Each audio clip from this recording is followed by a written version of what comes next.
2017 foi outro ano negro na Argentina para as mulleres, con polo menos 298 vítimas da violencia machista. O país que popularizou o berro de "ningún a menos" non é capaz de frear estes crimes que deixan case unha asasinada por día. Cristina Terceiro.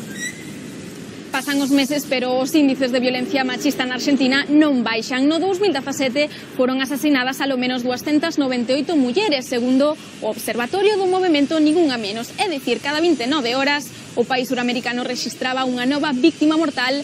No que vai deste 2018 as estadísticas non son moito mellores. Os organismos sociais denuncian unha falta de prioridade política por parte do goberno, cuns presupostos ínfimos para combater esta lacra dende o 2009. A lei está, aseguran, pero seguen sen garantir que se cumpra e, de feito, un 18% das asasinadas denunciaran previamente o seu agresor e un 12% incluso tiñan medidas de protección dictadas pola xustiza.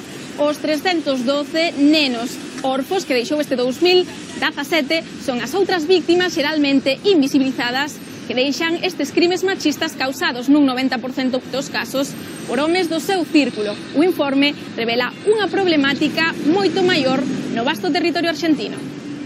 En los últimos años esta parte, estos índices no han disminuido, por el contrario, y a pesar de las grandes movilizaciones que hubo en la Argentina exigiendo ni una menos y el cese de la violencia contra las mujeres, son moneda corriente, casi un femicidio por día.